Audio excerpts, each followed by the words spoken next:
এখন তাদের তালে মিলায় তাল রে মুসলমানকে আসছে তেরে লাল কুকুরের পাল শিয়ালেরা এখন তাদের তালে মিলায় তাল রে চেসনিয়াতে কাচ্ছে মানুষ সোমালিয়ায় ভোকা ফিলিস্তিনে রক্ত স্রোত যাচ্ছে আজও দেখা রে যাচ্ছে আজও দেখা কথা বলেন হক কথা বাংলাতে কব না ইন্ডিয়ায় কব হ্যাঁ কিসের ভাব পরিশেষে যদি জোর করে ধরেই নিয়ে যায় ওখানেও তো ইমামতি করার চান্স পাবো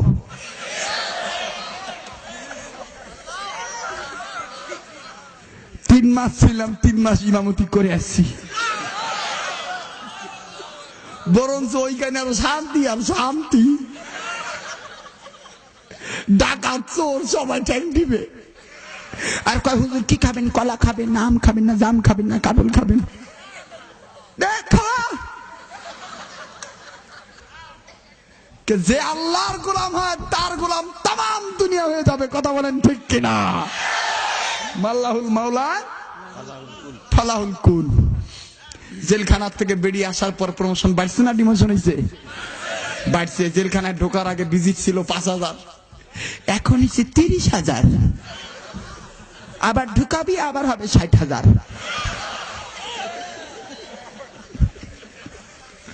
কথা বলেন ঠিক কিনা হক কথা বলার কারণে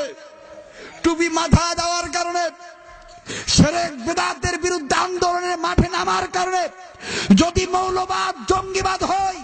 এই জঙ্গিবাদ মৌলবাদ ততদিন থাকবে যতদিন পর্যন্ত মালাকুল মউত আমাদের ঘরে না এসেছে আমি কি কাউকে টার্গেট করে বলতেছি জোরে বলেন কাউকে টার্গেট করতেছি না কোরআনের বিরুদ্ধে যে কথা বলবে সেই ইসলামের দুশমন সেই ইমানদারের দুশমন কথা বলেন ঠিক কিনা আর এই দুশমনি করে সাকসিয়াত অর্জন করতে চেয়েছিল সফলতা অর্জন করতে চেয়েছিল ফেরাউন নমরুদ কিন্তু ফেরাউন নীল নদে চুবে চুবে পানি খেয়ে ডুবে মরেছে কোনো আস্তানা নিস্তার পায় নাই কথা বলেন ঠিক কিনা নমরুদও বাঁচতে চাইছিল পরিশেষে নিজের পায়ের জুতার বাড়ি খেয়ে নমরুদ দুনিয়া ছেড়ে বিদায় হয়েছে শিয়ালেরা এখন তাদের তালে মিলায়